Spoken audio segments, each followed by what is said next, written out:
Hello and welcome to Kickback Science Podcast. I'm your host, Dr. Thanks for Luke. tuning This in to another podcast Kickback is your Science place episode. to get the tools and Today we knowledge talk necessary to all navigate things the world of V02 health and max. wellness. What is So V02 kick back, max? What is let's aerobic talk science. capacity? This is good content. Why This should stuff you has gone absolutely great. We'll jump into it. know Let's your dive in. V02 max? Cool How do you science. test I'm it? going Train nitty for gritty it. science All that right fun now. stuff. I've been looking We dive pretty deep into the Kind of going on a little bit of a tangent. I forgot about that. It's kind of a fun one. The information we discuss in this podcast is not meant to be taken as medical advice. It is simply informative. We're not affiliated with any organization or institution, just a few guys talking science and having fun. Thanks for tuning in to another Kickback Science episode.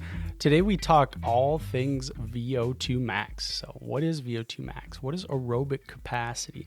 Why should you absolutely know your V02 max? How do you test it? How do you train for it? All that fun stuff. We dive pretty deep into the physiology, go on a few science tangents, but we bring up Game of Thrones again. So it's kind of a fun one. What do you got for us, Reed? Well, today we got a juicy one. It's V02 max. So a lot of that we did in exercise science down in Mankato. Shout out. Go Mavs. Roll Mavs. We're just going to be talking all things VO2 max. Yeah, we mentioned that in the exercise Yep. podcast. So now we're going to dive a little deeper into what that is and if people should or should be focusing on that while working out. Good deal. I wanted to learn more about it. I'm going to convince you everyone should be focused on it, right? Yeah. So VO2 max, start with what the heck it is. Yeah, what is it? Yeah. So VO2 max is the maximum amount of oxygen your body can take in and utilize. And so when you're sitting here just chilling, you're not breathing very heavy. Your body doesn't need a ton of oxygen. Now, oxygen is there to get delivered to our muscles and any other organ, really. But when we're talking exercise, we're talking about the muscle specifically.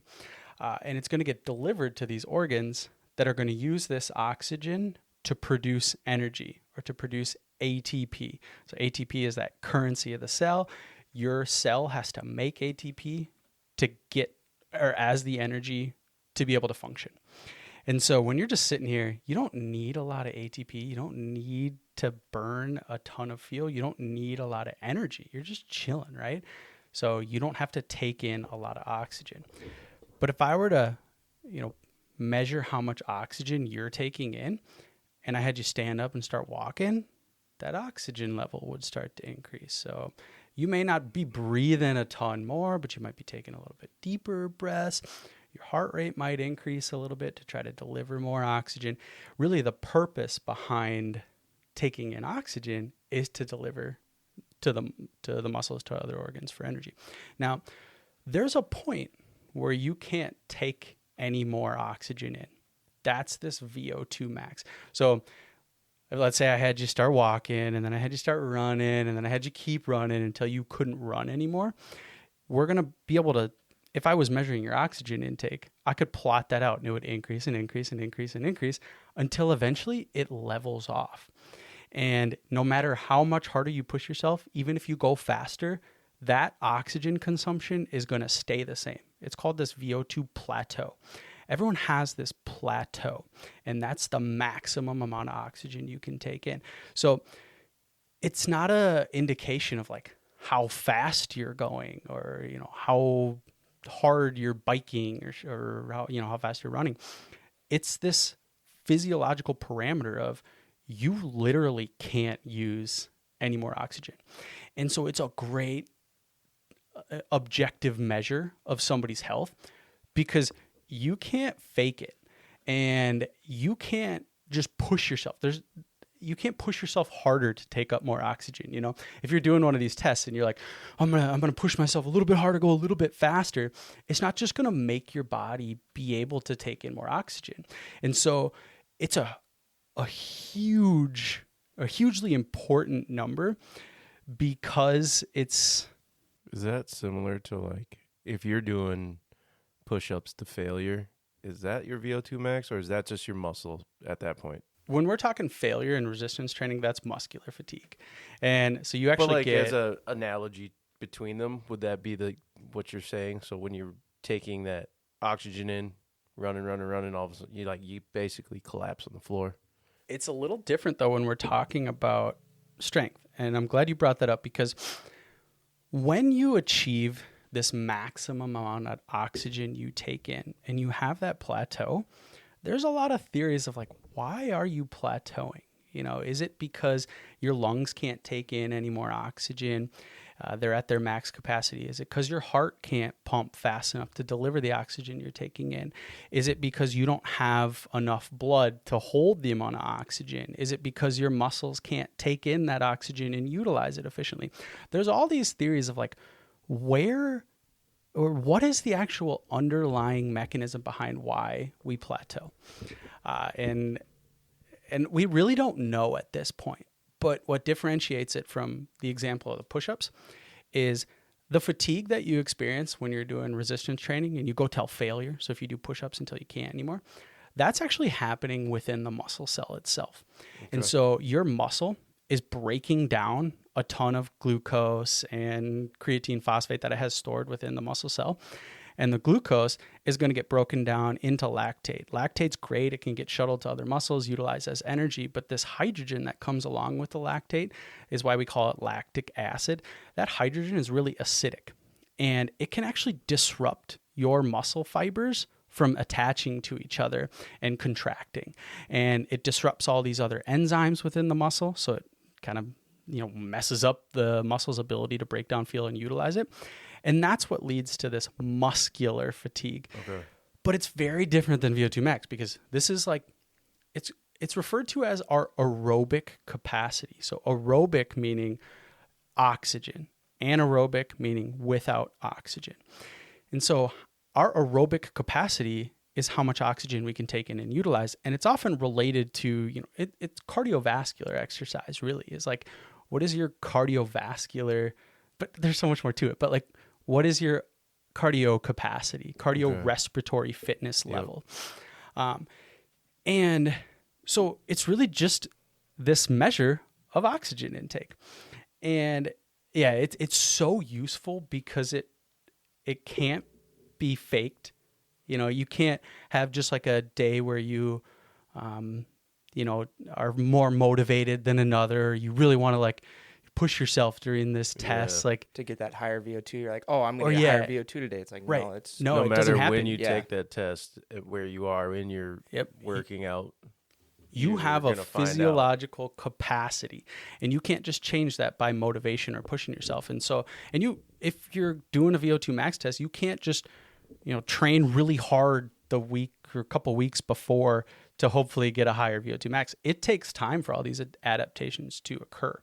And so it's so useful to be able to measure VO2 max for that reason. Because there's so many different measurements that, like, if you came into, your physician's office and they did a psychological evaluation, for example, for depression or anxiety. Let's say you just finished a semester of school and you've got summer break coming up. The evaluation of your psychology, your anxiety, your depression is going to be a little bit different than when you're in your typical day-to-day routine. That's just an example, but there's all these metrics that can change so much.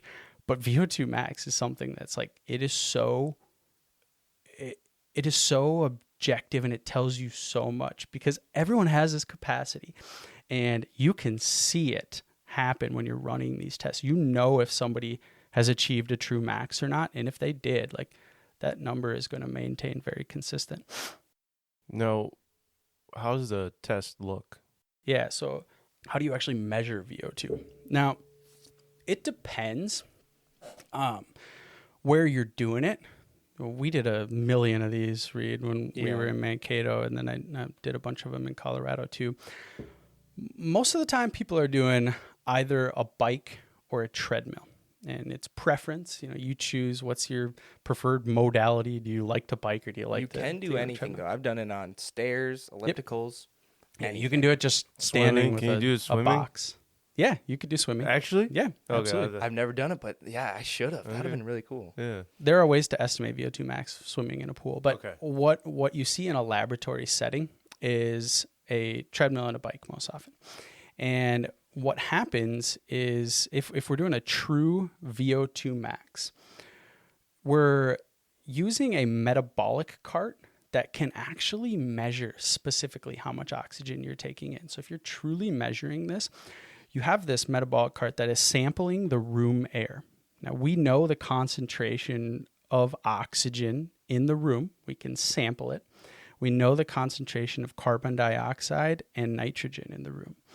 And if we can measure these things in atmospheric air, it's going to change depending on altitude, but this metabolic cart will sample that. And then you get hooked up to a mask that is measuring the volume of air that you're taking in.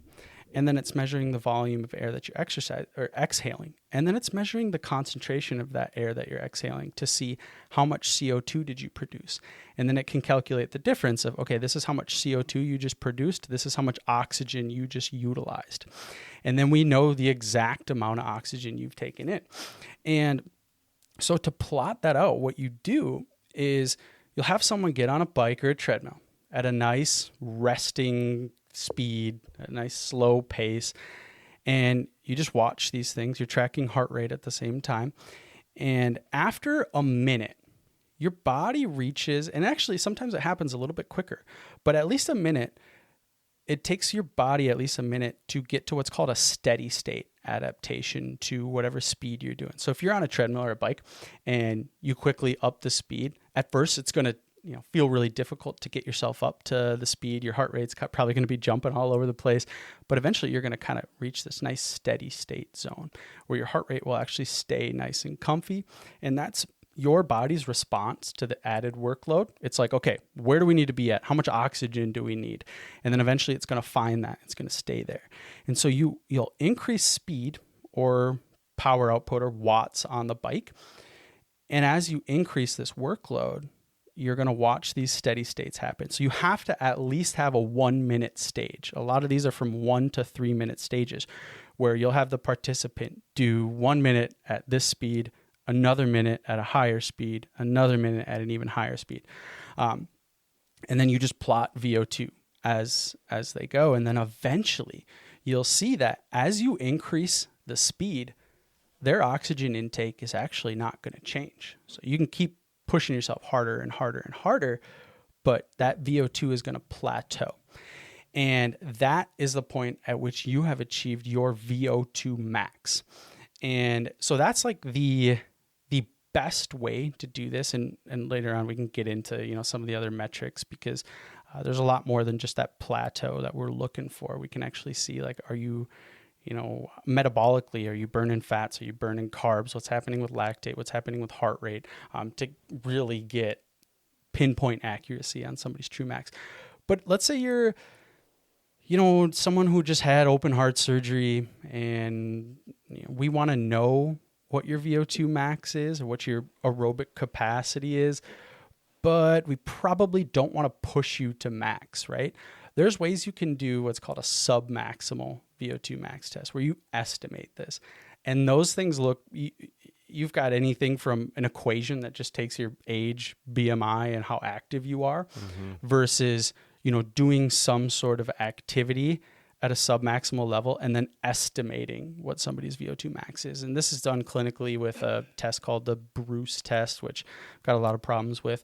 And then there's other tests called like the YMCA cycle ergometer test. And you can actually look these up for, if you want to do something to test your VO2, which we can talk about in a bit too, like how people can test their own. Yeah, VO2 I've noticed those aren't very accurate because when I was training clients and they didn't want to do the test or spend money for it, but they still want to do heart rate training, it was still like they would be in like a zone 2, like a comfortable, but their heart rate would be in a zone 4 or zone 5. So it wasn't super accurate. So that's why it's like I don't really like those as much as like actually getting the test done. So if you're actually interested in it, I would definitely recommend go and get those tests if you're really into zone training or heart rate training. But it is a good like starting point, I would say. Yeah, to do the submax. Yeah, to do so. Yeah. Yeah, I mean, if you're thinking you're exercising at a low zone, so for the listeners, like zone 1 is, you're just chilling, doing light activity. Zone 2 is as you approach the difference between zone 2 and zone 3, you're starting to get to the point of maximum aerobic work that your body can undergo before it has to tap into these anaerobic fuels or breaking down glucose and producing lactate, the higher intensities. Now, if you're exercising at zone 2, theoretically, you should be able to sustain that workload long term, and you should achieve a steady state where your heart rate's not going to change. As soon as you tap into zone 3 and zone 3 up to 6, those intensities, your body cannot maintain aerobic fuel sources. So I'm not going to take the tangent yet. I'll take the tangent in a second here. So your body can't, use aerobic fuel specifically. It has to tap into those anaerobic fuels, and then you start to see an increase in heart rate. You don't achieve a steady state there. So your heart rate will continue to increase, and you'll eventually fatigue. And so for anyone who thinks they're at a zone 2 and is like, oh, I'm using target heart rate to exercise at zone 2 because I heard it's good for me. If your heart rate is not staying at a steady state, then you're above zone 2. You're going to fatigue. So you should be able to tell based on your heart rate response. If it's going to stay, not fluctuating a ton, then you're in zone 2. And how you feel. Like a hike, taking a hike. Just did this. I was sitting at zone 3 for like 30 minutes, but I was, up and down, just huffing, puffing, got to the top, and that was it for me. That was it for me. So, yeah, you fatigued, right? I mean, so once you hit those zones, then you end up fatiguing. Now we can talk a little bit about like the biochemistry behind that. Like, why does that actually happen? So when you're at these low intensities, your mitochondria, which are within your cell, think back to old school biology. Yeah, the powerhouse of the cell. So mitochondria are the site that this oxygen travels to produce ATP. So there's a series of processes that your mitochondria can go through where it'll break down fatty acids and it'll break down carbohydrates, so glucose. It'll break down glucose and fatty acids. It can do this with protein, but it really doesn't want to. It'll very willingly take up fatty acids and carbs though and convert them into ATP through a series of processes called the citric acid cycle or the TCA cycle, the Krebs cycle, whatever you refer to it. Essentially, a carb's getting broken down into what's called pyruvate. Pyruvate has the option of getting converted into acetyl-CoA and getting brought into the mitochondria, and then it goes through oxidative phosphorylation. Or it can decide, you know what? I need energy right now. I can't wait for the mitochondria to do its thing. I got to get converted to lactate so we can get that energy immediately. And that's when you get lactate production. So there's this two-way street that pyruvate sits at where it's like, okay, are we working really hard? Should I enter the mitochondria? It takes some time. We get a lot of energy in the end, but it takes a little longer. Or do I need to go to lactate right away? Now, zone 2 is the maximum capacity of the mitochondria to provide you with the fuel that you need. So pyruvate's going in and getting converted through the TCA cycle or the Krebs cycle to energy within the mitochondria. It doesn't need to get converted to lactate because you're not at such a high intensity. Now, if you train, are you with me on that? Yeah. So I know we're kind of diving into the weeds of biochemistry here. But, I was going to say, you can tell you got an A in human phys for sure. I got a C. That was the hardest class I've ever taken in my life. Human phys. Oh, yeah, that was a tough class. That was tough. Many hours in the library for that one to get a C. Yeah. Yeah. Good old Cato. So when you get to this intersection between zone 2 and zone 3, that's the point where your mitochondria are at max capacity. Now, your mitochondria, when they're working at that level, they're going to sense that and be like, whoa, we are just working full force right now. We're going to need some more troops to come in here and help us out. And so you get this adaptation where... We're about to have another I was going to say, are we talking about Game of Thrones here? Oh, we totally could. So let's bring it to Game of Thrones. All right. So we're up at the wall, at Winterfell. We got or not at Winterfell. This could be a repeat. You're going to confuse people. Like, wait a minute. Yeah. So the wall again? I thought that was gut hell. So Game of Thrones it's about. It's really a physiology show. Okay. So when we're talking, everyone who's on the good side of the wall, White Walkers are on the bad side of the wall. You got to figure out a different one than the wall. I'm going to. We should talk about dragons. Can we use dragons? Is there a way to use? Yeah, sure. Let's use dragons. All right, Okay. use dragons. So when we're talking about like the populations, Winterfell, King's Landing, everyone kind of coexists, gets along pretty well, and is functioning just fine. And if a battle happens between the two or different tribes and the different populations, it's going to be just fine. But as soon as things start to intensify a little bit, and you start to get, dragons or white walkers and intensities going up a lot more, you kind of have to regroup and be like, whoa, we're going to need some help if we're going to take care of something of this capacity, if we're going to take down a dragon. And that's why at the end, you kind of see everyone kind of grouping together. And it's like, we kind of have this one common enemy. We need more people. We need more mitochondria. So the mitochondria are the people. Like the Battle of Winterfell. Exactly. You got the dragons, you got Unsullied, you got the guys on the horses. I forgot their name. So that's when you pass. I'm watching it right now. Are you really? Yeah. I'd love to watch it. We just watched House of Dragons. Time. Oh, I can't wait. The new one's coming out. Yeah. So the Battle of Winterfell that's like the change from Zone 2 to Zone 3. Mm-hmm. Now you need more help. Okay. So like it's getting more intense when the dragons come along. Now that's happening in your cell. So when you get to these higher intensity exercises, that's when dragons are there. Your mitochondria sense that and are like, whoa, we need some more weaponry. We need some more folks that are going to help us, battle these dragons or help us handle this high intensity exercise. So it will signal to the nucleus of the cell, which is basically this like, do this back there, sending letters between all the people of Winterfell, King's Landing. It's like, whoa, hey, you bring all your folks and come out here and we're going to fight together. And so this signal will cause mitochondria to actually be able to divide, and you get more mitochondria. You get more of these enzymes that will help break down pyruvate and produce energy. It'll help take in more oxygen. So your cell actually gets an enhanced ability to take up oxygen. So that's one component of this V02max. Remember, I'm talking about oxygen you're taking in that gets delivered to your muscle. Well, if your muscle has a better capability. Which zone are we in right now? So when we're talking mitochondria specifically, we're talking zone 2. Okay. And so this mitochondrial capacity or this aerobic capacity within the muscle cells specifically contributes a lot to VO2max. Let's say you don't have a lot of mitochondria and you don't have a lot of muscle. Even if you could take in all the air in the world from your lungs and your heart, you can't do anything with it, right? And so you're not going to have a high VO2max because you're not utilizing that oxygen. So really we started with the muscle here and talking about how muscular metabolism, mitochondrial content, and what's called mitochondrial efficiency. How well do your mitochondria function? That is one aspect of VO2max. And the best way to enhance the volume of mitochondria and how well they work is to do this zone 2 training.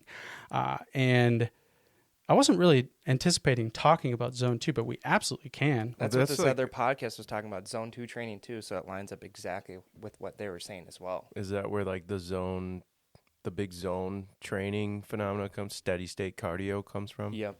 Yeah, I want to differentiate it from fat burning zone, because fat burning zone is one of the dumbest ideas that people are trying to promote. It doesn't work that way. We'll save that for another podcast. But now there is a lot of benefit that comes from this zone 2 training specifically for VO2max. It is not going to make you lose more fat. You're not going to burn more fat in that zone. But what you are doing is enhancing mitochondrial content and enhancing mitochondrial efficiency. So your muscle is going to become so good at breaking down fuel using oxygen. And that's your aerobic capacity. Now, so we talk about this intensity that zone 2 is at, right? Now, how do you find that? A really good way that you can find this is increasing your workload, whether it's on the treadmill or the bike, until you don't achieve that steady state anymore. That's kind of hard to calculate. And you really got to focus on your heart rate response. A little bit of an easier way to do it is what's called the talk test, where you're exercising and try to get to a point where you can no longer maintain a comfortable conversation. So you just got to go to the gym and just kind of talk to yourself for a little while until you can't comfortably do it. And at that point, that's a pretty good indication that you are at that upper limit of zone 2 and you have not entered into zone 3 yet at this point. Okay. And a lot of people, if you want to get like hyper specific, you can get these strips that you poke your finger and you measure blood and you measure lactate concentration. And remember how I said that at some point, pyruvate is not going to enter the mitochondria because the mitochondria just can't keep up with that intensity. It's going to have to get converted to lactate. Well, you can actually measure how much lactate you have circulating. If lactate is kind of maintaining this nice steady spot, then you're at zone 2. You don't want lactate super low. So once lactate, in most people, once it gets to about 2 millimoles, which is the metric that's used on these devices that can measure, once you get above 2, then that's a good indication of there's a lot of lactate accumulation. You've tapped above that zone 2. So trying to get your lactate to right around 2 and maintain it at that level is another really good indication. But again, that's a hard, then you got to go buy a lactate meter. Yeah. And so for people, it's zone 2 is this level that, you can't maintain a good conversation. You're pushing yourself hard enough to get to that point, but you can sustain it long term. So try to think of something like an intensity that you're going to push yourself for 30 to 45 minutes, Like and a it's going to 6 feel mile difficult. per hour pace running on a treadmill. But it's For totally some- going but for to, some- like, it's for some totally people, going to it's depend. going to be different 7 for mile every an hour person, Right. pace. Yeah. That's totally going to depend. And then another one is like, try to find this spot where it's hard for you to breathe through your nose. You're starting to have to, That's a good one. rely on mouth breathing. And so use those things and then relate it to what's called RPE, or rating of perceived exertion, whether you want to do a 1 to 10 scale or what's called the Borg scale of 6 to 20, which is very random. It actually is supposed to mimic what your heart rate would be. 6 would be 60, 20 would be 200 beats per minute. But it's easier to just use a 1 to 10 scale and try to think about That's how what I you use, feel. too. Yeah, think about how you feel at that zone 2. And then next time, if you're walking outside or you're doing something, like try to get yourself to that same feeling. You'll become very familiar with how you feel when you're doing that zone 2 training. And that's how you get yourself to that point. Now, as far as volume, like how often should you be doing something like that? Now, there's not really going to be an upper limit of the benefits that you're getting from zone 2 training. Sure, you could overtrain and just do 6 hours a day of zone 2 training. Nobody's going to do that. But when we're talking how to do this specifically, what you want to consider is how much time do you have? Are we talking about increasing our VO2max Yep. right now? Yeah. Okay. Yeah. If you're how wanting to to increase your VO2 push max. it higher. All Yeah, right. this is just one way, zone 2. We'll talk about other ways, but zone 2 specifically, that's probably going to be the biggest factor indicating your aerobic capacity, because you're targeting those mitochondria specifically. But you don't want to just be doing zone 2. You don't want to just be doing cardio, because you can increase all this mitochondria, but if you're not building muscle, muscle is where mitochondria live. I mean, they live in every organ, but when we're talking about VO2 max, I mean, the muscle is where those mitochondria are. You need to have a big enough house for these mitochondria. You need to be doing strength training. If you're just doing aerobic training, you're not. Joe, you're smiling. Is it going to relate to Game of Thrones or something? No, I was just thinking of the Under Armour commercials. Protect this house. Yeah. You got to protect this house. You got to do strength training. There's the ADD. It's just back. I just see it in your face like a little smirk. But I was trying to hold it in. You brought it out. so when we're talking zone 2, do it as much as you can, and try to, I'd say shoot for, if you can do, the 150 minutes per week that ACSM recommends. If you can just do that zone 2 training, that's going to be great. You can spread this out. The thing with zone 2, what though, about getting adapted to that 150? Like, as for me, I'm on my feet all day long. Does that change anything really if you're not pushing past? Like, you're gonna plateau. Yeah.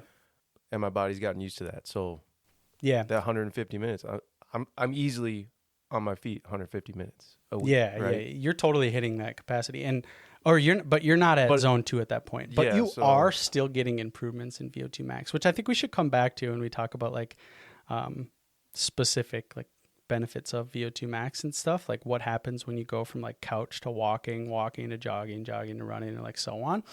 You're getting benefits at every single one of those changes. So you being on your feet at work, like if you're moving around a lot, yeah, you're increasing your VO2 max. But if we're talking like how to increase it specifically, this zone 2 training is huge, and it should make up a good chunk of your training, but it should never interfere with strength training, because being strong and having a lot of muscle has its own benefits separate from VO2 max, but they also kind of intertwine, where having more muscle is going to help you have a higher VO2 max.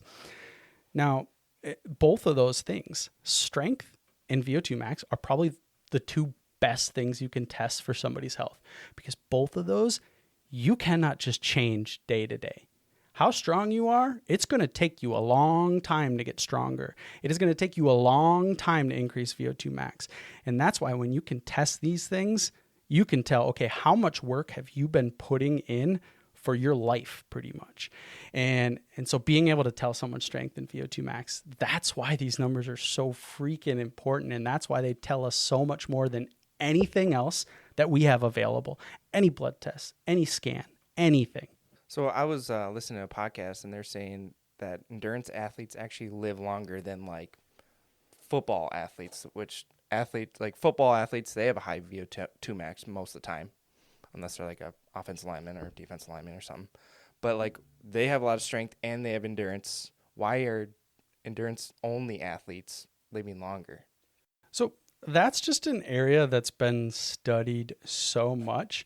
I'm not sure of like direct comparison data of. I mean, but there's also other aspects like football. You're getting hit in the head, other concussions. Yeah. You know, It's like you're in a car crash like 5 times. I wonder like, was it specifically football or was it like just like, yeah, like sports athletes compared to like just endurance athletes. okay, Like the longevity, like you see them live a lot longer interesting. than these. Yeah. And you know, it could come down to like when you're done with the sport, how active are you staying? Yeah. Versus an endurance athlete, like that's They're just always- like a lifetime Yeah, level people of that activity. run marathons forever. Yeah. But there is this area of research that we have so much data showing the benefits of aerobic fitness and then VO2 max and what it does for your health. And that's kind of why we have, you know, more information for endurance athletes versus strength training, because of how crazy this is. I mean, we talked in the exercise podcast about how this was shown back in World War II when they looked at, you know, people driving the bus in London versus people walking up and down stairs and down the aisles. And the people walking up and down the stairs and the aisles were living twice as long and protected from cardiovascular disease. Now that felt like a really random observation, but then they screened for, you know, like socioeconomic status, age, stress level, other diseases, medications, and it stayed true. So then all these other labs started testing like, wait a minute, is there something here? Like just like moving around, does that protect you from disease? Because we didn't know this back then. You know, like it seems like common knowledge now that the more you move, the healthier you are. But back then it was like, wait, I mean, it makes sense, but is it really this impactful? So labs are doing research over and over and over. And then you get these recent papers that came out in the last few years. One of them published in the journal, published in JAMA, where this was back in 2018. That, you know, there's hundreds of thousands of people, and they look at what is their VO2 max, because again, indicator of aerobic fitness level. Follow them long term and see that they are, if you have a high VO2 max versus a low VO2 max, you're at such a lower risk of dying of any disease, not just cardiovascular disease. And when you compare these, so they grouped people into from 0 to 25%, 25 to 50, 50 to 75, 75 to 95, and then 95 to 100 being elite. So they categorize these people in age groups and males versus females. And then they looked, if you have a low VO2 max, if you're in that lowest group compared to somebody who's in that highest group, you know, what is the difference in risk factor of disease? It is 5 times higher of a risk factor for people with low VO2 versus somebody with that high VO2.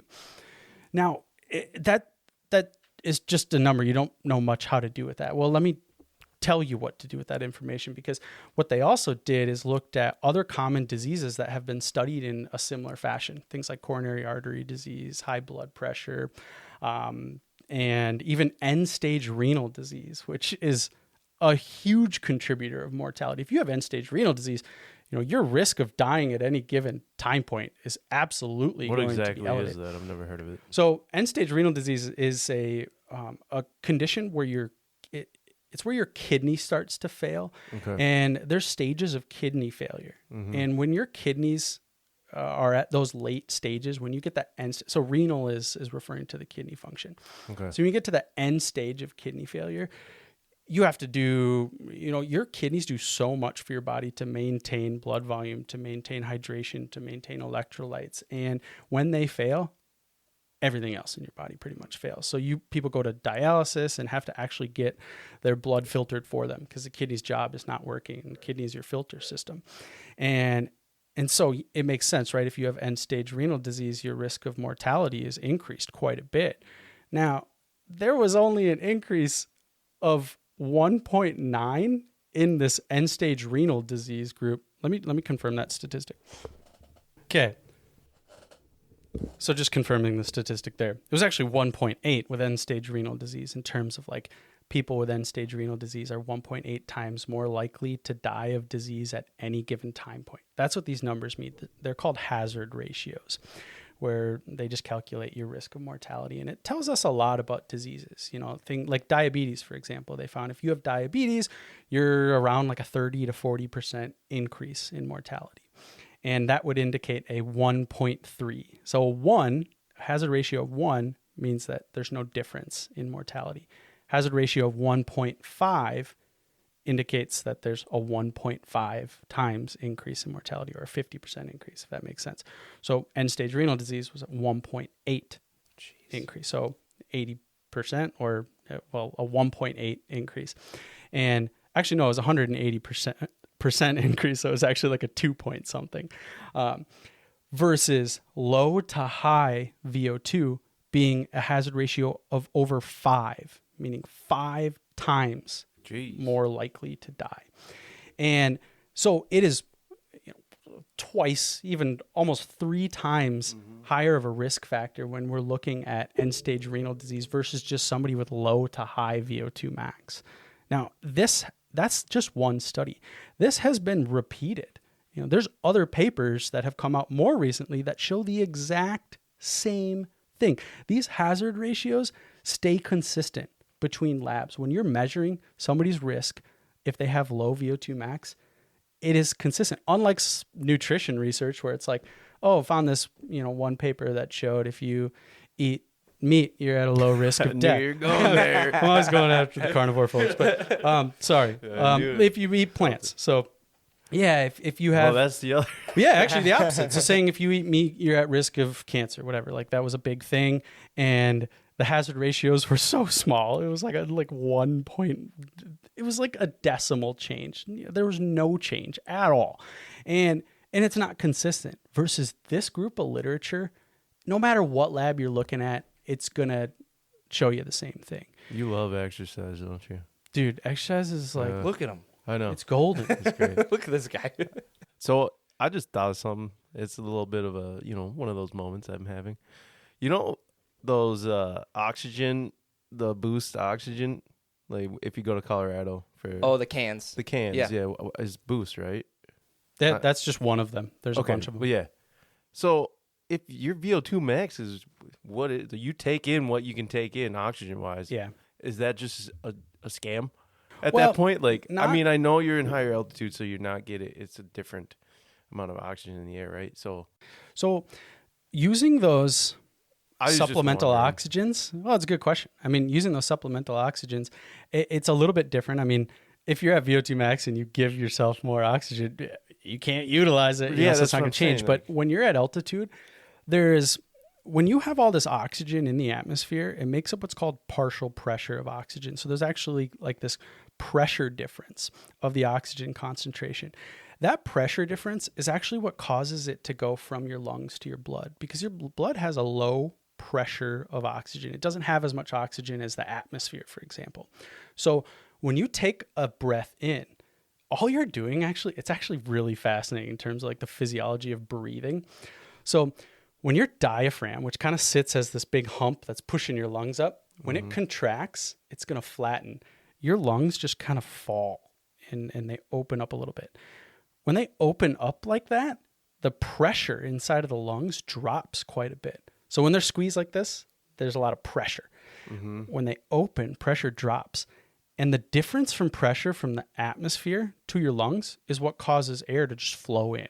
And so it's like wind. Wind is air moving from high to low pressure. Same exact thing is actually happening when your diaphragm contracts, air's just moving in, freely like that. It's kind of fascinating. I don't know. I'm super nerdy, so I think it's fascinating. But anyway, so you get this partial pressure of oxygen, which is the amount of oxygen in the atmospheric air that when your diaphragm relaxes, your lungs expand. Oxygen is now at what are called the alveoli, which are these little balloons at the end of your lungs. That's the point at which oxygen can go from the lungs to the blood. So those alveoli are so thin that they allow this exchange of oxygen and CO2. It doesn't happen elsewhere in the lungs. So now they're at the alveoli here. When you're at altitude, the partial pressure of oxygen is lower. There's less of a percentage of oxygen in the air. And so when the oxygen arrives at the alveoli there's less of this gradient pushing it into the blood. So there's less of this exchange. That's sensed in what are called chemoreceptors in your arteries.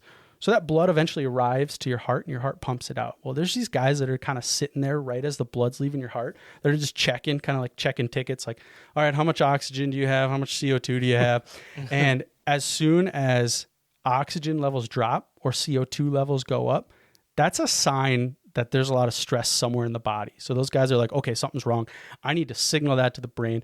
We got to start breathing heavier. We got to increase our heart rate. We got to make sure we get more oxygen and we exhale more CO2. So things will change like that. Now, when you're at oxygen, you get lower oxygen. When you're at altitude. When you're at altitude, those chemoreceptors, so those guys checking tickets, they don't really know you're at altitude here. They can't see outside of your body. They're just not paying attention. But they still see lower oxygen content. So that's what I'm feeling. So yeah, so you're feeling the effects after those guys signal to your brain.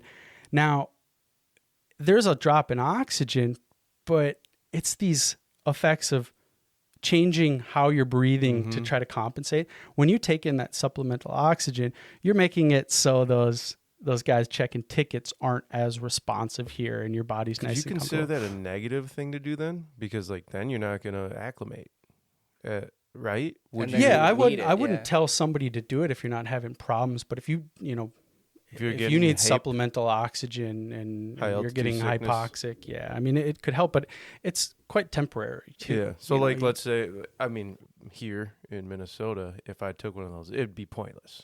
Mm-hmm. Yeah. Okay. Yeah. I mean, you only take one if you're running out of oxygen. Yeah. You see a lot of these athletes, like you're on a marathon run and you're like, I need some. There's this crazy thing that happens when you exercise. You look at these elite level athletes. Now, oh man, I got to get into like physiology to make more sense of this, but I'm going to bring it up anyways. Okay. So when you have low oxygen, it's called hypoxia. And athletes, when they're exercising at such a high rate and such a high intensity, their hearts are so freaking good at pumping blood, and it pumps blood. They pump blood so fast and so much of it that as the blood travels by those alveoli in the heart, it's moving so fast that they don't even have time to pick up that oxygen. And so these athletes end up getting hypoxic just because their heart is so good at pumping blood and their lungs just can't even keep up with it. And so then you'll see them supplementing oxygen at that point to be like, okay, my heart is beating so much. I got so much blood moving so quickly past my lungs. I got to make sure I have the highest oxygen content possible there, That's why like Colorado athletes, like everybody's always worried, like, oh, the altitude, and like they're already acclimated to that. So those Colorado athletes are just superior because their body is used to like using that oxygen, and that's why you hear that all the time. They're like, oh, the altitude when you're playing the Broncos, like they're going to be ready for it. Yeah. Yeah. Well, that's probably why Russell Wilson sucked. He wasn't acclimated. He wasn't acclimated. Never got acclimated. He was too busy invisible high-fiving people. Eating Subway. Eating Subway. Let's ride. Dangerous. Broncos country. Can we talk about absolute and relative VO2 max? Oh, yeah. So when we're measuring VO2 max, what's the number that you're actually getting? So when you're measuring somebody taking in oxygen, you're going to get a value in liters. So you take in quite a bit of oxygen. You're taking in like a liter of oxygen per minute sitting here at rest. Now that's going to increase.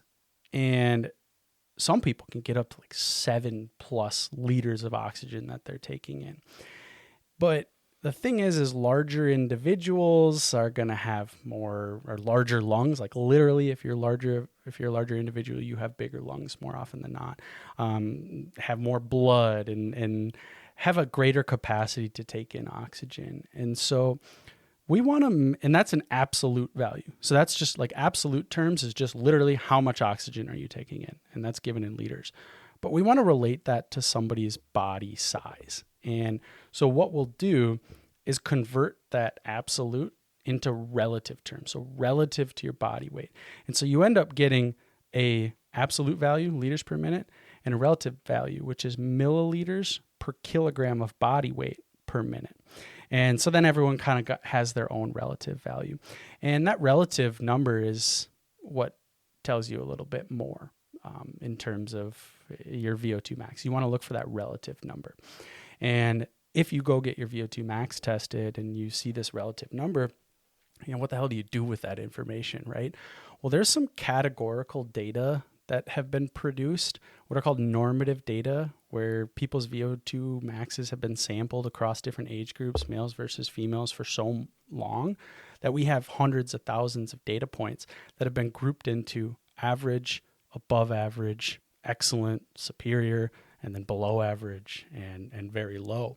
It depends on the chart you're looking at in terms of how they're categorizing them, but you can look up based on your age group, male versus female, where do you fall in terms of average, above average, excellent, superior. What you want to try to do, these tables are broken up into decades, and we'll link to one of the tables that you can see. So from like 20 to 29 years old, you have one group of categories. From 30 to 39, another group, and so on. And so as you step into another decade, your estimated VO2 max is going to drop a little bit. What I would recommend people do is if you can find your VO2 max, try to make sure that, especially if you are, under 60 years old, try to get to the point where you're actually a couple decades earlier and you're in the above category a couple of decades earlier. Because if you can get yourself set up nicely in terms of your VO2 max, you're going to be so thankful later on in terms of the benefit that that's going to provide you. So what I would recommend is look up, a decade before, maybe 2 decades before as you're approaching 50s to 60s. But if you're in your 20s, 30s, try to go a decade before and get yourself into that above average to excellent category with that age group. So follow the prior age group and see how long you can sustain that throughout your life. But yeah, that's what relative versus absolute is just relative to your body weight. And that's what you see in these category tables is relative VO2 max. And the podcast that I was listening to, they're like, don't hit that benchmark and just stay there and just plateau. Like you want to keep pushing and then that will improve your health going forward. Is there truth to that, or like is it okay to just, obviously you want to keep pushing yourself, but a lot of people don't like to push themselves that hard or be endurance athletes. Do you want to be at that lower level, like of the excellent or good category, or do you want to just keep pushing? So that comes from like the greatest the statistical significance in terms of what you see with mortality risk and health benefits actually are the greatest when you go from like low to below average and then from below average to average. And as you approach this excellent to elite level of VO2, the changes are a little bit smaller in terms of the benefit you're getting, but you're still getting benefit. Okay. So I would disagree with that statement just because why would you not try to get to the highest VO2 max possible so that you can, sustain that level and not decline? Right. Because when you look into the research and you see these detraining models, so when somebody increases their VO2 max, increases strength, and then all of a sudden they stop exercising for a period of time, you see this decline in VO2 max happen very quickly. And if you're highly trained in that elite and excellent category, you actually lose your VO2 max a little bit quicker than somebody who is not quite as trained. And I want to get into like physiology behind this stuff because I think that will be fun and make more sense of this. Because I've talked all about this like VO2 max and why it's important. But like, what is it actually telling us? Like, why is it telling you? Why is somebody who has a low VO2 max at 5 times higher of a risk of mortality? And it's because this number specifically is going to give you more information. Again, I said this before. It's going to give you more information than anything you get from your physician in terms of like A1C levels and blood pressure, cholesterol, and all that. This gives you so much more information. Just like overall information of your body. Exactly. Yeah, and there's a cool editorial review that came out of the Mayo Clinic that I put on our social media page where these guys were like, why are we doing all these tests for people doing scans of their heart and these angiograms to see if somebody's at risk of coronary artery disease and cardiovascular disease, even people that already have coronary artery disease and have undergone stent replacement surgery, which we talked with Dr. Sharif about in one of the other podcasts. So go listen to that if you haven't already, to talk about like what that stuff is. But you get this population of people that pay all this money to go through more and more and more and more tests. Well, this group down at Mayo Clinic was like, wait a minute, when we do this cardiopulmonary exercise testing with them, the people who perform at a high level and are able to achieve high, what are called METs, which I'll get into, people that can achieve high intensities of exercise, and I'm not even talking like high intensity, it's the equivalent of playing like a pickup game of basketball. Those people have such a low risk of mortality that they don't even need these additional scans. And so instead of having these patients come in and pay all this money for all these scans to make sure they don't get a second heart attack after they've had one or had surgery, we should just be testing their fitness level. Like, hey, can you go play a full court basketball game and feel fine? And if you do, I'm not worried about you You're at healthy. all. So like, that's just an example of like, why is that? Why does something as simple as like how much activity you can tolerate, why does that tell us so much? And it's because of what's happening with the oxygen. So I talked about your lungs. When you take in that breath and the oxygen arrives to those alveoli, well, if you have some sort of what are called restrictive or restrictive lung diseases, so things like COPD, emphysema, bronchitis, asthma, all these things that are impacting your lungs' ability to expand, you can't take in as much oxygen in the first place, right? You can't take in as much of a breath. And then you get to these fibrotic diseases of the lungs that those alveoli become a little bit thicker, a little bit inflamed, and the oxygen, even if it gets there, it can't really travel to the capillaries. And so you've already got all these things that can impact the oxygen's ability to get in your body in the first place. Well, once it gets into the capillary, the capillary is the blood vessel that the oxygen is going into. So once it gets into our body, how many blood vessels do we have going to our lungs? This is an adaptation that happens with exercise. You literally get more blood vessels that go to your lungs. You get more blood. And so, how much blood do we have already at the lungs here? And then we arrive at the heart. So the right side of your heart pumps blood to your lungs to pick up that oxygen and to get rid of CO2. Then the blood arrives to the left side of your heart. That's the beefy side of your heart that can hold a ton of blood and it can pump it really hard. That's the muscular part of your heart. Now, if you have these cardiac conditions like cardiomyopathy, whether it's dilated or restricted cardiomyopathy, what that means is your heart either doesn't have the ability to take that blood in, or it doesn't have the ability to contract very well to pump that blood. And so even if you get all that blood in or oxygen into your lungs, if your heart's not working well, it can't really do anything with it in the first place. Then you get from the left ventricle, now we're out in the blood, right? We're trying to deliver oxygen to the muscles at this point and to the organs. Well, if you have high blood pressure, atherosclerosis, your blood vessels don't respond very well, they aren't going to be able to deliver oxygen where it needs to go. So if you have healthy blood vessels, they can actually close off to these unnecessary organs like your digestive system. When you're exercising, you don't need to be breaking down food. You don't need to go take a shit, right? I mean, sometimes you do when you're exercising, which we can talk about, or after you're done. But so blood vessels are going to constrict to unnecessary organs, and they're going to open up to send more blood where they need to go. So, for example, the muscles, right? Muscle group you're working out. Right. And so if you have poor vascular function, which atherosclerosis, peripheral artery disease, you can't, make these separate avenues for blood flow. So you can't change the amount of oxygen to your muscles. So even if your heart works well, even if your lungs work great, if your blood vessels don't work great, you can't really increase VO2 max very well. Now we're at the muscle, and we already talked about this point. How well can your muscle take in that oxygen and utilize it? How many mitochondria do you have? How many of these enzymes are there? How well are these enzymes working? How much ATP can you produce?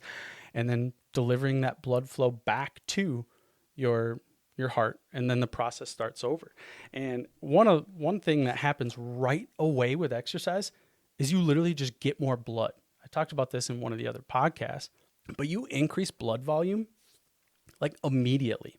And this happens within like the first couple days of exercise. And that's from your kidney. Your kidney responds really well to exercise. It's like, whoa, that was pretty stressful. We got all this oxygen, but we didn't really have the ability to deliver it. Let's just absorb a little bit more water, make a little bit more red blood cells, absorb some more proteins, and like just get more blood volume. And then it'll also signal like, hey, we've got this more blood. Let's make some more blood vessels, some more avenues for that to flow down. And so you've got these capillaries that are the spot where oxygen and CO2 mix. Those aren't just in the lungs. Those are also in the muscle and all other organs that this happens at. And if you're not exercising, you don't need a lot of those capillaries, right? And blood's not really pumping very fast. You don't have a lot, of blood that is needed to be delivered. And so those capillaries will start to close off. Your body doesn't need them. It's not going to use them. Yeah. But when you exercise, they open back up. You got more avenues to deliver this blood. That's why you see such a drop in resting blood pressure, is because you just got such a better ability to utilize this blood. You got more places to distribute it. And it's like, so that's actually one of the first things that gets impaired when you stop training too. So you literally like lose blood volume before you lose all these other things. It's pretty crazy. I had a question brought to my attention by Tony. Do you remember that question? Exercise and weight loss versus VO2 max, completely different. Oh yeah, like you said that you don't need to do cardio in order for you to lose weight. You can just lift weights, right? Right. VO2 max separate. Yeah, so this gets at like, how do you train specifically? Sorry if I jumped in. your No. This is a good place to go. Yeah, okay. This is good. So, So in terms of like cardio specific training, yeah, most people do cardio because they think it's going to help them lose weight for some reason. But cardio is not going to be a good tool for weight loss. However, what it is a good tool for is improving VO2 max. Okay. So, but that's not to say that strength training doesn't improve VO2 max. If you're doing strength training, you're going to have an increase in VO2 max because you're still stressing your body. You're still increasing your heart rate. You're still increasing the amount of muscle and the amount of mitochondria. And there's Those a way things are to still keep your happening. heart rate higher. Right. And so it's almost like a shape of cardio in a way, but you're not going to be able to get yourself to this steady state zone 2 training. Okay. And so that's where, like, if you want to increase VO2 max specifically, then you've got to add more of that type of training. But as far as like weight loss and that aspect, yeah, I mean, it will aid in it. I mean, if you're running, it will aid in weight loss. Right, but it's not going to be. But it's not going to be your sole. Yeah, and it's not going to be as good as strength training, for example. Yeah, like to improve metabolic health and losing body fat and maintain muscle mass. Yeah. Or like if you want to lose weight, either one, like we talked about before, smoke cigarettes or just eat less calories. I mean, being in a caloric deficit is the way to lose weight, but that shouldn't be your goal. It should be to lose body fat, preserve or gain muscle mass. And the best way to do that, lifting, which can also benefit your VO2 max, but the best way to get your VO2 max up is cardio. Yeah.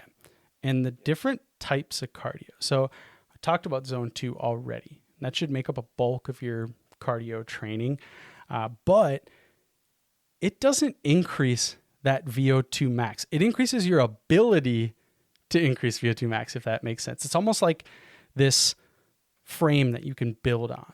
But in order to get VO2 max higher, you got to get to VO2 max. Yeah, you know, zone like- 3 to zone 5, that's what we were taught when I was a trainer. It's like zone 3 to zone 5, that's going to increase your VO2 Yeah. max. That was our big push. It's like zone 1, zone 2 is like that fat burning, which Dr. Luke does not like that zone, but like, or like that I don't terminology, fat not burning, the zone. But that's just dumb. it's just dumb. But yeah, that zone 3 to zone 5, that's where you're really going to increase that VO2. Not that you can in zone 1, zone 2, but that's where you're going to get it. Yeah, That's what I was always taught.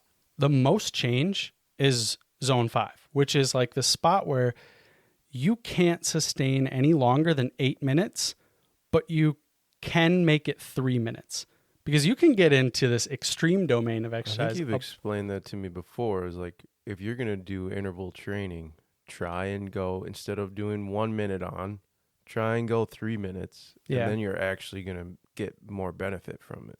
Yeah, and that's because if you don't sustain, and this isn't to say you don't get the added VO2 benefits, like you still will get some, but the most benefit comes from this zone 5 before you get into that zone 6 or severe domain of exercise, because you end up fatiguing for other reasons than achieving VO2 max when you're in those severe domains of exercise. So zone 5, you're able to get to 3 minutes to 8 minutes is usually where it's at. But yeah, you want to look for intervals that are a 1-to-1 work to rest ratio. And what I mean by that is, if you're doing a 3-minute interval, you go on for 3 minutes, off for 3 minutes. If you're doing 4, you go on for 4, off for 4. Now, when you're doing your rest interval, it's just get yourself down to an intensity where you're still moving, but you can catch your breath. You want to get back to a point where you can do another few minutes, but you don't want to take too long of a rest, because you want to get that stress level of attaining VO2 max. You're pretty much achieving VO2 max every time you do this. And when you're doing those intervals, 3 to 5 intervals is a great way to get these benefits. You really only have to do that like once a week. If you're adding to your zone 2 training, which you should be doing frequently, maybe at the end of one of your zone 2 sessions, do 20 minutes zone 2 and then 15 minutes of your interval training. And that could substitute for strength training that one given day, or however you want to do it. But yeah, the best way to increase VO2 max is to hit VO2 max, and interval training is far superior than So when I anything was training, we talked about not spending too much time in like the higher zones, like 3, 4, and 5, because we only did from zone 1 to 5, because it puts more stress and cortisol in your body. Is there truth to that? Or is that just a bunch of baloney? Truth to that, in terms of like you're cortisol, adding stress. you're Sure. adding stress and like increases your cortisol levels if you keep doing training But like if that. I've learned anything, stress is good on the body That's- because your yeah. body adapts. Right. That's yeah. what I was just gonna say. Like, people get so concerned about exercise because of this stress that happens.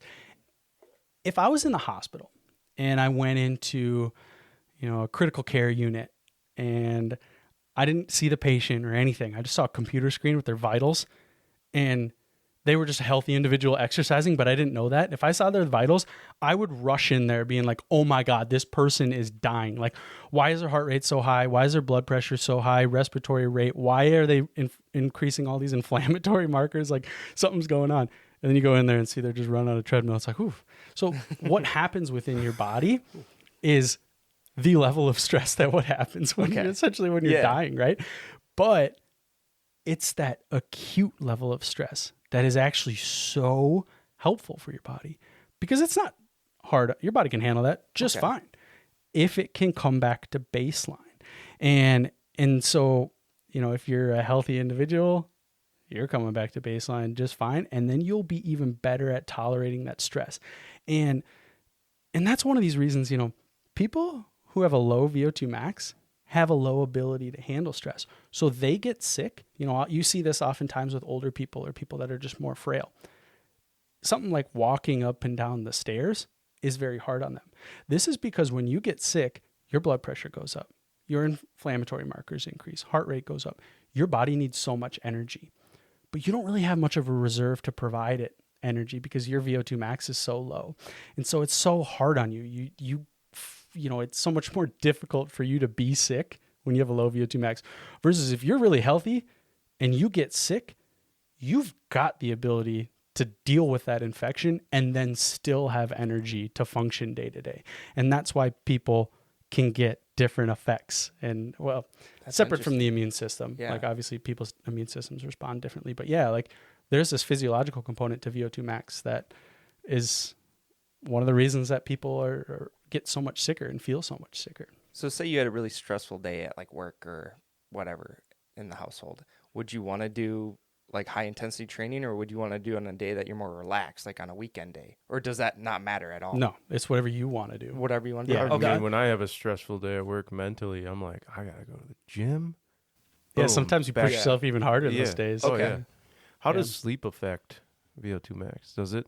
Like, So yeah, that's sleep a good question. apnea, stuff like that. It will in terms of long term. So people with sleep apnea are at so much higher of a risk of these pulmonary conditions specifically, but also things like high blood pressure and high cholesterol. Like your cardiovascular system takes a hit with sleep apnea as well. And so that's why it's so important. If you know you or anyone you know has sleep apnea, like it's such a simple thing to go get checked out and take care of. And when you don't take care of it, the down the line effects that has are pretty crazy. I mean, Can you increase your VO2 max, and would that affect sleep apnea, or is it sleep apnea affects VO2? so what's really interesting about that, and I would love to do a sleep specific podcast because my PhD was studying sleep and circadian rhythm.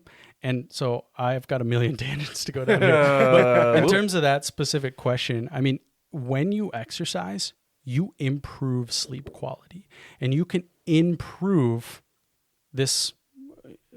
improve sleep quality and then decrease these symptoms of sleep apnea. But sleep apnea is a chronic condition that does need some form of intervention. Okay. And so, yeah, you can improve the symptoms of sleep apnea, but You're a lot of still times it probably is going to have it. yeah, a lot of times it is going to Dang. take an intervention that is going to drive oxygen and help you, breathe as you're sleeping. Okay. Exercise is going to improve that, but if you've got a more advanced sleep apnea, it's not going to cure it. Yeah, sleep apnea runs in my family, so I'm trying not to wear the Darth Vader mask when I go to bed. Well, But- sounds like you probably should. If you have to, you have to. So they're like, even That is increasing your VO2 max, that wouldn't be like, all right, he doesn't have to do it. 'Cause Yeah, he- it could. It could? It Okay. could. I'm But hitting it's the not treadmill like hard. yeah, it's hard. it's not like You'd be on exercise there. is going to I'm not wearing that mask. yeah. But if you go in and you do a sleep study and you find that, you've got pretty severe sleep apnea, like that is something that is so easy for you. I shouldn't say it's easy. I mean, it's got to be a pain in the ass to wear these masks and stuff, but you should be able to go in and deal with that. And then you're saving yourself from so many issues down the line. If you don't deal with it, you're going to have so many problems. So let's just kind of recap, like, why is it important? Why should people focus on VO2 max? Just to kind of recap everything we just said. Yeah. So, I mean, at the end of the day, the reason you want to know your VO2 max is because there is nothing else available that can tell you as much about your health. It is the number one indicator of all-cause mortality. So the number one thing you can do to check your risk of dying of any disease. There's nothing else that is superior to it. And that's because of how much info it gives us. And so there's these testing processes that can be kind of expensive. They're around like $150 for you to pay out of pocket to go do an actual proper VO2 max test. But if you want to do a submax test, there's a bunch of different methods. There's like one where you just run as fast as you can, 1.5 miles, and your time gets plugged into an equation. There's one where you walk 1 mile as fast as you can. You just walk a fast pace, and then your heart rate and time gets plugged into an equation. There's one where you use like a step that has to be a certain height, and you just go at a specific pace up and down this step for 3 minutes, and your heart rate gets plugged in. There's so many different ways where you can do this at home. We'll link to a file that has a bunch of different types of tests if you want to try one of these and get an estimate of your VO2 max, which is referred to as a VO2 peak at that point. But it's such an important number for you to know. If you don't want to go through the pain of calculating, just see how much activity you can tolerate. There's a chart called a MET chart, which a MET is a metabolic equivalent of whatever work you're doing. When you're sitting, you're at 1 MET. 1 MET is 3.5 milliliters per kilogram of oxygen. Okay? 10 METs, so if 1 MET is 3.5, 10 METs is 35 milliliters per kilogram per liter, or milliliters per kilogram per minute of oxygen. So if you can achieve 10 METs, you know that your oxygen consumption there is right around 35 milliliters per kilogram per minute. And if you can go higher than 10 minutes, then your VO2 max is even higher than that. So this is a very indirect method to estimate this. But as you can tolerate added METs of activity, your risk of disease goes down just like increased VO2 max. And it's because it's related to VO2 max. And so you can look up, what activities, like 10 METs, like I was saying before, is full court basketball, walking up a flight of stairs, carrying 25 pounds. There's all these different comparisons. And so you can look at a chart and see, okay, what does it take for me to get to 10 METs? Because I know if I can get to 10 METs, I am very healthy. And then just go out and do that and see if you can handle it. I mean, that's another good way to check all this stuff. But yeah, I mean, just to recap, it's like, this is such a crucial number. And however you can test your aerobic capacity, that's going to benefit you so much. Yeah. And do it. You don't have to do it very often because these things don't change a ton right away. Like, what's the frequency? If you want to increase your VO2 max, if you're an endurance athlete or someone just trying to improve their health, should you do this once a year or? Once a year would be a great amount of time. And actually measuring your VO2 max? Yeah. Yeah, and you could estimate it too. I mean, I don't want to tell people they got to pay $150 every time to do this. I mean, I would recommend doing it at least once. More accurate, But yeah, I mean, because the thing is you can increase these numbers quite a bit. I mean, there's a lot of wiggle room here. If you have a low VO2 max, you're not screwed. You can absolutely increase that. People increase this well into their 80s. It's not ever going to be too late for you to increase VO2 max. It's always going to be beneficial. So yeah, I mean, measure it. I would say definitely not any more frequent than monthly at like the most. Yeah. Because adaptations take a little while. There's also these group of companies that are coming out with these portable VO2 max estimators that can do what the metabolic cart does. So you can purchase one. I think they're like $800, and you can just wear this mask, go do a test. It'll tell you your true VO2 max. Oh, wow. And you don't need the cart and all this stuff. It'll pair up to Bluetooth on your phone. Yeah. Well, that was fun. Anything else? Do you guys have more questions? No, that was it. Yeah. Bring Should we go do some HIIT training? I see you hopped on the bandwagon. Let's go hit the cardio. Yeah. Even though you're like, I don't want to win. I'd rather be the Vikings. No, the Wild.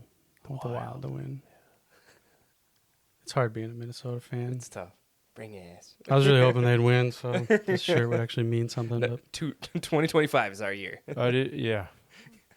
I've been saying that exact statement. I'm every glad I single didn't year have of my any life. service to watch the game because I would have just been pissed off the whole time. I stopped watching after the second quarter. Luka had 20 points in the first quarter. Poopy. All right. I'll miss you guys. Thanks for tuning in. Later. See you guys. Toodles. Thanks again for tuning in to the Kickback Science Podcast. We love talking science with all of you, and if you feel the same, you can support us by subscribing, hitting that like button, and giving us a follow on our social media pages. Don't forget, you can submit questions through our website and in the comments section of all our social media. Have a good one, everyone.